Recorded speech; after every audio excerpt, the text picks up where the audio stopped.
dia a todos. Estamos na nossa igreja para mais uma reunião em nome de Jesus Cristo. Hoje ainda mantivemos um culto não presencial, preferimos não adotar a mudança hoje. As normas foram alteradas ontem, na sexta para o sábado, mas enfim, por uma precaução, nós preferimos recomeçar o nosso culto presencial apenas no próximo domingo. Então, na próxima semana, vamos retomar algumas atividades aí. Gostaria que todos nos colocássemos em oração para que possamos meditar na palavra do Senhor. Obrigado, querido Deus, por esse domingo. Obrigado por mais um dia. Estamos na Tua presença, Senhor, com a Tua palavra aberta, para que a Tua vontade seja manifestada, Senhor, através da leitura, através da oração, e que o Teu nome seja honrado e glorificado. Guarda, Senhor, os irmãos que estão sob tratamento, Tu conheces cada um deles, que o Senhor visite o lar dos meus irmãos, ó Deus, minha família que está aí também batalhando nessa enfermidade, que todos, ó Deus, alcance, Senhor, um tratamento mais preciso e, Senhor, que tenham a recuperação necessária. Eu oro confiando, Senhor, no nome de Jesus, e agradeço por mais um dia. Amém. No dia 14/2, nós fizemos a terceira parte sobre o livro sobre a história de José. E como começou novamente a questão da pandemia, os cultos tiveram que ser interrompidos, eu já tinha deixado pronto a última parte dessa história de José, E hoje eu decidi trazer essa mensagem exatamente para encerrar esse ciclo, mas eu também pensei na profundidade dessa vida de José e no bom testemunho que nós podemos trazer para as nossas vidas. Então, como a última parte que eu coloquei aqui seria do capítulo 40 ao capítulo 50 do livro de Gênesis. É claro, nós não vamos ler tudo isso daqui, mas se você tiver lá um tempo, e esse tempo pode certeza será precioso, leia, vá lendo aos poucos, e você vai ver quantas coisas você pode tirar para a sua vida, tirar como proveito para a sua vida com relação a esse bom testemunho desse servo José, conhecido como José do Egito. Eu coloquei então como base, saindo um pouco do Gênesis, eu preferi colocar um outro texto que diz assim, está lá em 1 Coríntios 15, 58. Portanto, meus amados irmãos, sede firmes, inabaláveis e sempre abundantes na obra do Senhor, sabendo que no Senhor o vosso trabalho não é vão. Eu vou pedir até que feche as janelas aqui, estão me ajudando, porque é incrível, você começa o culto, os cachorros, eles começam a latir, E aí não tem como você impedir, até porque o animal não faz por maldade, Mas atrapalha um pouco, ok? Isso tem a ver com os cultos que não são, os cultos que são gravados são assim mesmo, ok? Vamos lá. Então eu vou ler novamente o versículo, para a gente não perder o foco. Portanto, meus amados irmãos, sede firmes, inabaláveis e sempre abundantes na obra do Senhor, sabendo que no Senhor o vosso trabalho não é vão. Na narrativa de José, nós vamos trazer algumas coisas aqui. Eu vou falar de forma superficial, tá? Quando eu digo superficial, eu vou transitar rapidamente alguns textos para vocês entenderem.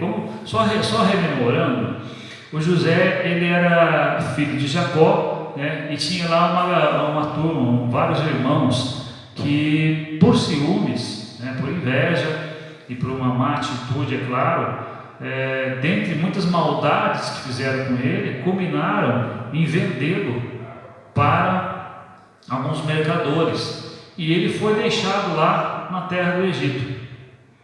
Interessante que na casa que ele ficou, na casa de Potifar, ele foi tentado pela própria esposa de Potifar, mas ele resistiu.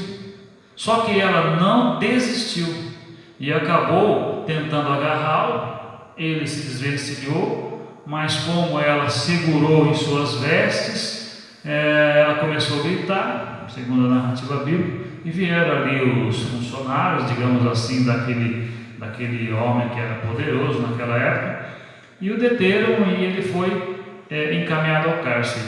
Tudo isso de forma injusta. Começou a injustiça com seus irmãos e depois na casa de Potifar também. Acontece que quando ele foi para a prisão, tá? Ele também ganhou a confiança do carcereiro. E ele estava ali nessa condição e acabou por decifrar em nome de Deus, por sabedoria de Deus, 2 sonhos de um copeiro, né? Copeiro-chefe e do padeiro-chefe. Resumidamente, isso está lá no Gênesis 40, ele falou sobre o sonho e diz o seguinte: o padeiro-chefe, o resultado do sonho seria a morte, e aconteceu. E com relação ao copeiro, passado algum tempo ele seria restituído à sua função anterior, e assim aconteceu. Só que José, quando esse copeiro saiu da prisão e voltou lá para as suas atividades, obteve o perdão, José pediu para ele não esquecer de José. Olha, você vai conversar com o faraó, vai trabalhar com ele de novo, não esquece de mim não. Mas ele esqueceu. Passaram-se 2 anos, o faraó começou a ter alguns sonhos diferentes lá, e ele não entendia esse sonho. Ninguém dos seus súditos ou daqueles adivinhadores frajudos que tinham lá, ninguém conseguia decifrar o que de fato significava aqueles sonhos. Aí o copeiro-chefe se lembrou de José. Perceba que José vem sempre sendo vitimado de injustiça, de perseguição, de ódio, de indiferença. Nesse caso aqui, esse rapaz aqui, a Bíblia não traz o nome dele, do copeiro-chefe, que foi restituído a sua função, ele simplesmente esqueceu do pedido que José tinha feito para ele. Porém, por necessidade de Faraó, lá no capítulo 41, e eu só vou ver o verso 12, ele falou assim: olha, achava-se conosco um jovem hebreu, servo do comandante da guarda. Contamos-lhes os nossos sonhos e ele nos interpretou a cada um segundo o sonho. Aí ele lembrou, quando ele viu o faraó passando um aperto lá, porque não sabia o que significava aqueles sonhos, ele falou: conheço um cara aí, um hebreu. Até essa narrativa é interessante, conheço um hebreu. Em alguns comentários que eu vi, dizem até que esse comentário, essa forma de colocar um hebreu, tipo assim, ó, conheci um, mas é hebreu. Perceba? É hebreu, né? Não é egípcio. Mas ele decifrou os sonhos. E o que aconteceu? O faraó mandou chamar José, e José decifrou os seus sonhos. Só que uma coisa também que é interessante, a partir do capítulo 15, do versículo 15 do capítulo 41, José fala assim, ou melhor, Faraó falou para José: tive um sonho, não há quem interprete. Ouvi dizer, porém, a teu respeito, que quando ouves um sonho, podes interpretá-lo. Olha a resposta de José: não está em mim, mas Deus dará a resposta favorável a Faraó. Aqui um detalhe muito interessante e muito importante. A pregação do Evangelho, o anunciar da palavra de Deus, não advém daquele meu conhecimento teórico, não advém da quantidade de livros que eu possa ler, não advém de uma interpretação meramente minha ou de um posicionamento desse ou daquele. A pregação do Evangelho, ela está amparada no direcionamento do Senhor, e o poder para a transformação vem do Senhor. No caso aqui, o poder para decifrar aqueles sonhos que aparentemente José tinha, não derivava dele, mas da ação de Deus na vida dele. Lá em Salmo 62:11, nós lemos que o poder pertence a Deus. Isso é muito importante para o nosso andar na caminhada espiritual, porque por vezes, e eu falo isso por experiência, de repente nós permitimos que a soberba e até uma certa arrogância tome conta de nós, como se a transformação da vida das pessoas dependesse do meu intelectual, do meu conhecimento. Nós somos dependentes de Deus. José deu um exemplo bem claro aqui da dependência dele do Senhor. Ele estava à disposição do Senhor. Daí mais um motivo porque José é visto como uma tipificação de Jesus Cristo, que veio na terra e estava a serviço, à disposição da vontade do Pai. Do Pai. Muito importante isso para as nossas vidas. Veja só, na sequência, Faraó reconhece, olha que interessante, no mesmo capítulo, versículo 38. José decifrou todos os seus sonhos e falou: vai haver um momento de muita dificuldade para vocês aí no mundo, vai ter fome, então guarda, reserva, porque vai haver uma dificuldade muito grande. Vai ter uma situação de fome muito grande envolvendo toda a humanidade aí. Faraó, ele cumpriu cabalmente. Ele ouviu o que José falou, porque ele viu sabedoria. E uma coisa que me chamou a atenção na sequência narrativa do capítulo 41 é que no versículo 38, Faraó disse assim: acharíamos porventura homem como este, em quem há o Espírito de Deus? E aqui eu coloquei o bom testemunho do servo de Deus. Lá em Mateus 7,16, quando se refere aos falsos profetas, Jesus fala: pelo fruto vocês serão conhecidos.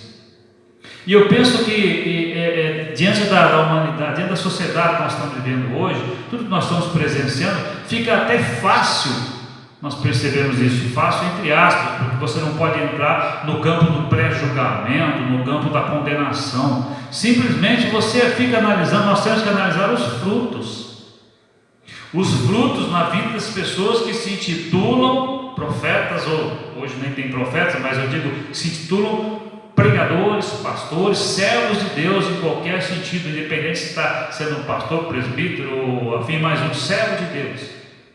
E essa colocação de Faraó é muito profunda, porque ele viu na relação de José com Deus algo superior, e ele viu que José realmente estava em comunhão com Deus. Isso é um testemunho maravilhoso, maravilhoso.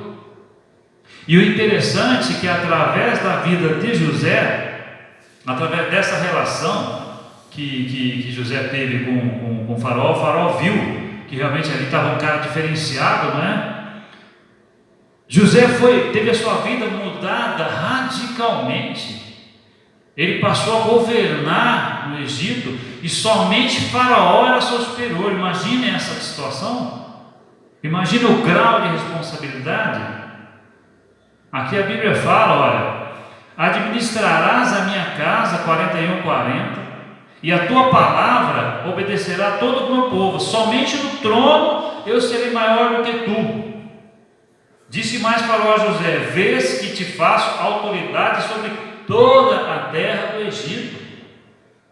Olha o resultado, meus amigos, meus irmãos, do bom testemunho, do andar na presença de Deus. Nós estamos falando de um jovem que nessa época tinha 30 anos. E que desde a sua juventude era perseguido, humilhado, maltratado pelos irmãos, foi vendido, foi trapaceado por uma mulher lá, foi colocado na prisão, foi esquecido, só foi lembrado diante de uma necessidade pontual que Faraó tinha, mas através dessa vida desse homem, Deus operou uma obra muito grande no Egito, né? Através do testemunho de José. E ele foi recompensado por Deus, porque toda essa condição de José, sendo colocado no cargo de governador, não foi pela bondade de Faraó, foi porque Deus assim direcionou. Isso acontece na vida de todos aqueles que andam segundo os propósitos do Senhor. E os sonhos de José se concretizaram, e a fome aconteceu na terra, mas o Egito não foi atingido. Eu vejo aqui a importância da presença de um servo de Deus, e aí eu poderia estender isso na importância da igreja de Jesus Cristo no atual momento da humanidade. Eu falo no atual momento para a gente não falar de uma forma mais genérica, mas vamos tratar o assunto de forma momento atual. É muito importante a presença da igreja diante das circunstâncias que nós estamos vivendo. Mas não é uma igreja que fica atrás de direitos, enfim, não é a igreja. Eu não vou entrar mais nesses detalhes, estou cansado desse assunto. Eu estou falando da igreja de Cristo, que tem a incumbência dada por Deus de pregar a salvação em Jesus Cristo, de pregar que existe paz em Jesus Cristo, de ensinar que mesmo nas circunstâncias Deus está conosco. E é muito importante que a igreja de Jesus Cristo, daqueles que foram chamados para ser santos, a Bíblia nos fala isso, que foram chamados para esse mistério importantíssimo. É importante que a igreja tenha consciência disso de uma vez por todas. Eu não estou dizendo que a igreja toda está fazendo assim. Eu estou colocando para você, que é servo de Deus, refletir, porque através da sua vida, através da sua comunhão, meu microfone está falando um pouco, mas vamos seguir assim, através da minha comunhão com Deus, poderemos trazer bênçãos para essa humanidade, e nós seremos viés de bênção. Porque por amor dos teus filhos, dos filhos dele, Deus, Ele pode e irá derramar muitas bênçãos, mas a igreja tem que se posicionar como tal, não se envolver em discussões que não levam a lugar algum. Simplesmente a igreja tem que voltar para o seu papel, testemunhar, falar. Eu conheço a solução, Jesus Cristo. E é importante porque o amor de Deus para conosco se estende. Olha, o Egito não passou fome nessa época porque Deus estava com José. O Egito ouviu o que José falou. José foi um viés de bênção. Quando nós vemos em 2 Reis 11:12, Deus estava numa situação de ira com Salomão e falou para ele: eu não vou destruir você, Salomão, por amor de seu pai, mas na próxima geração eu vou pegar pesado. Veja, o amor, a relação de Deus com Davi fez com que Deus tivesse uma situação diferenciada com Salomão. E nós temos que ter essa noção. Nós somos viés de bênção. Quantas pessoas estão carentes de ouvir algo que possa animá-los, que possa trazê-los para uma condição de mais tranquilidade, mesmo diante de uma circunstância tão difícil. Aquele povo estava passando fome. Aliás, aquele momento da humanidade, a terra estava com dificuldade, com fome, mas o Egito estava guardado, porque foram abençoados através de José. Diante dessa fome, dessa dificuldade que assolava a sociedade daquela época, a família de José também foi atingida. E o que acontece? Eles foram até o Egito buscar comida, buscar mantimentos. No capítulo 42, nós vemos que José os reconhece. E no versículo 24, Gênesis 42, nós vemos que ele chorou quando ele viu que era a sua família. E eu coloquei no meu papel aqui, se você ler o texto, eu espero que você leia, perca um tempinho e leia a Bíblia. No capítulo 42, eu não vejo em momento algum, aliás, já não vi isso antes, eu não vejo rancor, eu não vejo ódio, eu não vejo revolta em José por ter sido ele vendido pelos seus irmãos. José simplesmente chorou quando ele viu que eram seus irmãos. José simplesmente chorou quando percebeu que a sua família passava por dificuldade, independentemente de qualquer situação que tenha acontecido anteriormente. Ele não olhou para o passado, ele olhou para o que eles estavam passando naquele momento. E não é assim que Jesus nos trata. A Bíblia nos fala: esquecendo das coisas que para trás ficam, eu olho para que estão diante de mim. A Bíblia também nos fala que uma vez confessados os pecados, eles estão perdoados e Deus não se lembra mais deles. Infelizmente não é assim com todo ser humano, com muitos talvez eu. De repente olhar para a pessoa, mesmo aquela pessoa estando passando por dificuldades, e se reportar ao passado, e colocar o rancor, colocar o ódio, colocar aquela lembrança na frente dos sentimentos. O apóstolo Pedro nos fala lá em capítulo 3, verso 8: finalmente sede todos de igual ânimo, compadecidos, fraternamente amigos, misericordiosos, humildes, não pagando mal por mal ou injúria por injúria, antes pelo contrário, bem dizendo, pois para isto mesmo fostes chamados, a fim de receberdes bênção por herança. É para isto que nós fomos chamados. Você que está me ouvindo aí, quando você ouve a palavra de Deus e você deixa essa palavra transformar o seu coração através do Espírito Santo, você entende, e você deve entender que este chamamento de Deus é para essa finalidade. Neste momento que nós estamos vivendo, é muito importante que o servo de Deus reflita e reveja o seu posicionamento, a sua função nessa humanidade.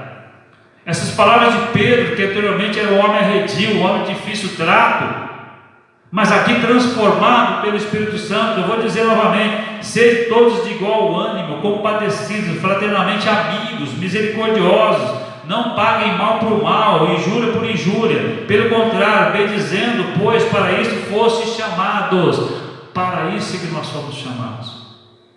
Algumas pessoas, eu respeito, às vezes me questionam por que eu tenho meu posicionamento um pouco mais duro com relação a certas discussões, porque não foi para isso que nós somos chamados. Nós somos salvos para servir a Deus, e servir a Deus não é ficar participando de rodinhas, de discussões insensatas, de falácias, de mentiras. Não é pegar um fake news e divulgar ele na rede social. Isso não é atitude de um servo de Deus.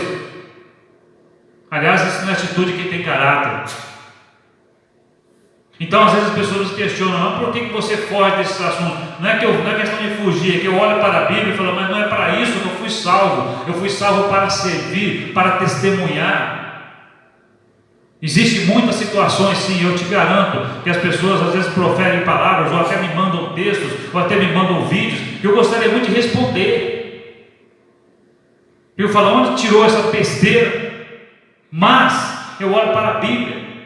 Não é para isso que eu fui chamado. E não que eu seja perfeito, que eu tenha a perfeição do meu lado. É claro que eu tenho meus pontos de vista, e eles podem e devem ser contestados dentro do princípio de respeito. Mas eu sempre fico perguntando, em certos aspectos, o que isso traz para a glória de Deus? Nada. Então eu vou pregar o Evangelho. E eu vejo na vida de José aqui, que ele não tratou os seus irmãos com rancor, com ódio, nada. A reação dele foi incrível, ele amou. Por isso que eu trouxe para o assunto também o texto de Pedro, maravilhoso. E na sequência do versículo do capítulo 42 até o 44 de Gênesis, José envolve seus irmãos em situações difíceis. Não dá para mim pautar tudo aqui, que é muita coisa, mas eu peço, você perca um tempinho e leia a Bíblia. Você vai ver que é interessante a vida de José. E ele começa a submeter seus irmãos a certas provas, mas eu não vejo nele nenhuma maldade. Ele está fazendo com que eles se lembrem. Isso vai chegar no final, que eles comecem a pensar no final de tudo, o que eles fizeram para ele. Mas não no sentido de punição, é no sentido de arrependimento, de eles reverem conceitos. Em momento algum eu vejo José agindo com ódio com seus irmãos, com revanchismo. E quando José, no capítulo 45, ele se apresenta a seus irmãos, ele nos traz aqui uma aula sobre perdão, sobre comunhão, confiança e dependência de Deus. Eu volto a repetir, nós não contemplamos nenhuma reação de ódio ou de rancor em José. E aí eu me lembro, trouxe para o meu papel também, de uma pessoa maravilhosa, infinitamente superior a todos nós, o Filho de Deus, Jesus Cristo. E a colocação que eu falo, eu me lembro, é claro, é um tom irônico, porque às vezes as pessoas falam tanto de Cristo, mas não olham o que Cristo fez. Cristo, quando ele estava na crucificação, num momento difícil, onde ele já tinha sido espancado, humilhado, já tinha sofrido horrores. Lá em Lucas 23, 34, ele fala, 23, 34, ele diz: Pai, perdoa-os, porque não sabem o que fazem. Perdoa-lhes, porque não sabem o que fazem. Mais um exemplo, mais uma explicação clara por que José é uma tipificação de Jesus Cristo. Em qual momento nós contemplamos na vida de José ódio, rancor? Não. Ele não somente se apresentou depois aos seus irmãos, chorou com eles, abraçou, trouxe seu pai, mandou buscar toda a sua família, colocou eles num lugar lá especial, deu a eles condições de sobrevivência. Tanto é que depois eles se desenvolveram, cresceram e acabaram, depois da morte de José, sendo escravizados no Egito. Mas a história começou ali, pelo bom testemunho de José, pelo seu agir segundo os mandamentos do Senhor. É maravilhoso, porque José, em momento algum, manifestou ser ele o decifrador do sonho. É Deus que me dá o poder, eu estou aqui à disposição de Deus. Quando ele esteve com seus irmãos, depois de tudo que ele passou, só lembrando, ele estava diante dos caras que tinham vendido ele, que faziam ironias com ele, faziam chacota com ele, chamavam ele de o protegidinho do paizinho, Jacó. Ele estava diante desses caras, e ele não proferiu palavras de ódio, pelo contrário, chorou quando viu seus irmãos. E aí, quando nós olhamos para Jesus Cristo, Pai, perdoa-lhes, porque eles não sabem o que fazem. Partindo para o encerramento, gostaria que nós não, em momento algum, esqueçamos que este chamamento que nós temos hoje, este escolher que Deus fez é dele. Lá em João 15,16 nós ouvimos assim: não foi vós que escolheste a mim, pelo contrário, eu vos escolhi, para que vades dar frutos. Olha só, José foi escolhido por Deus. Olha o ministério desse homem, que andou segundo os preceitos do Senhor, mas porque ele foi escolhido por Deus. Às vezes você fica pensando: por que eu estou aqui? Eu, Ivaldo. De repente, às vezes me pergunto: Senhor, por que o Senhor me chamou para isso? Eu vejo tantas dificuldades na minha vida, vejo tantos defeitos, mas Ele me escolheu, porque o agir é dele, porque o testemunhar vem da minha relação com Ele, porque as palavras que vêm à minha boca vêm do Espírito Santo de Deus que habita em mim. Eu sou servo do Senhor. E assim como na vida de José, eu sei que Ele pode fazer grandes obras na minha vida e na vida daqueles que estão ao meu redor, seja na família, seja no trabalho, seja na igreja.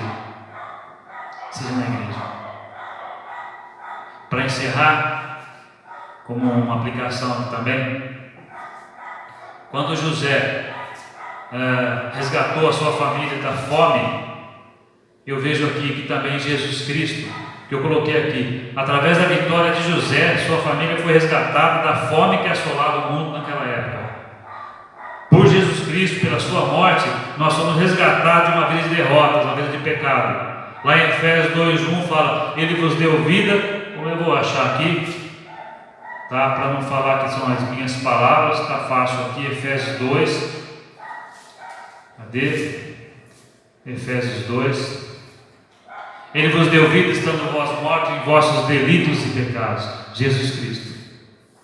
Veja, as as circunstâncias. Vejam a comparação que nós fazemos. Como a Bíblia é um livro maravilhoso, não é?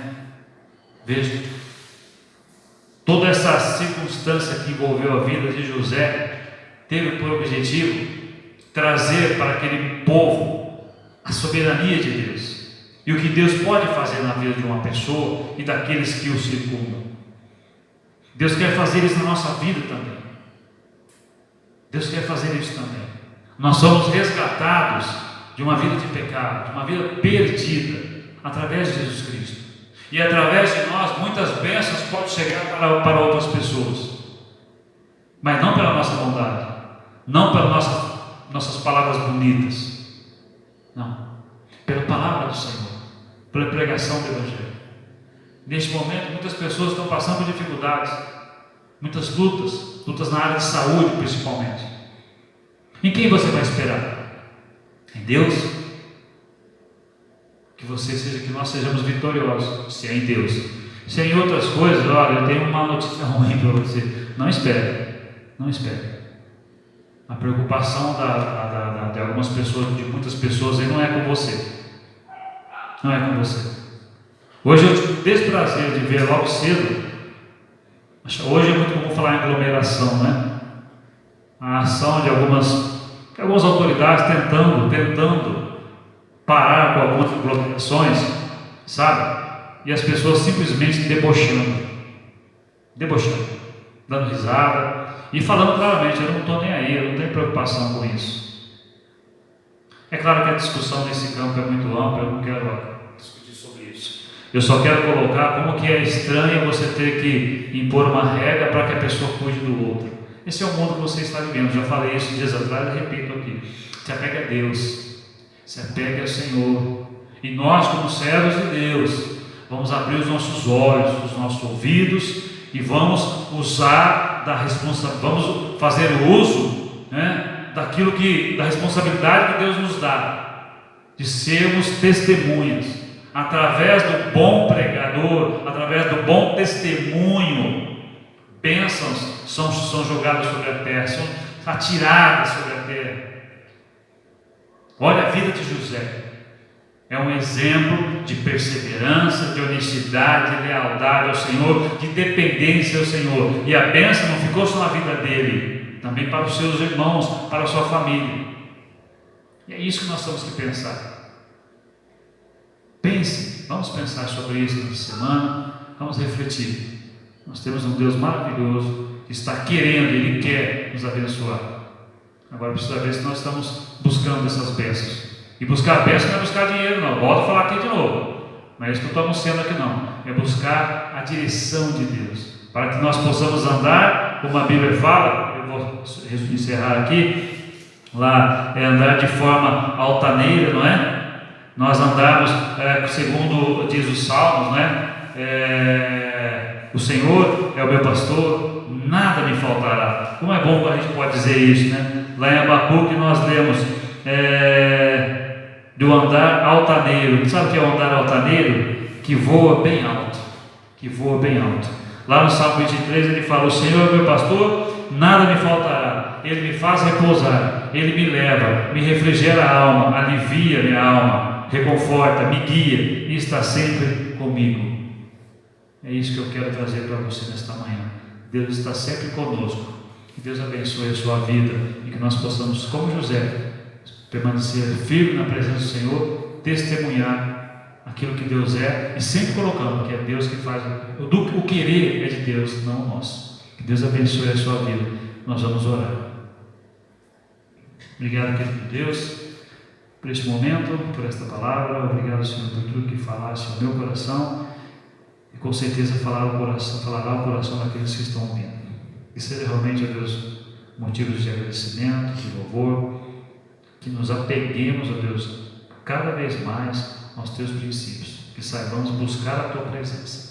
Pai, guarda o nosso dia, guarda os irmãos. Eu oro aqui pelo Donizete, eu oro pela Nilza, pela Thalita e também pelo João, que está buscando atendimento médico agora, Senhor, por conta dessa Covid. Senhor, guarda eles. E guarda tantos outros, ó Deus, que estão carecendo nesse momento de consolo, Senhor, por perdas, que estão enlutados. Ó Senhor, irmãos da nossa igreja, como a família do Moisés, Senhor, que está, Senhor, aí passando por esse momento, Senhor, de recomeçar, também pela família, Senhor, do meu tio Toninho, que também teve a perda da tia essa semana, tantos outros que nós de repente não conhecemos, mas o Senhor sabe todos. Eu peço o teu conforto, eu peço que nos fortaleça, Deus, para o bom combate da fé, em nome de Jesus. Amém. Muito obrigado, que Deus abençoe a sua vida, e como eu disse no último culto, por favor, mande essa mensagem para os amigos, para os seus irmãos. O objetivo é só um, espalhar a palavra de Deus. Que Deus abençoe o seu domingo e a nossa semana, em nome de Jesus. Amém.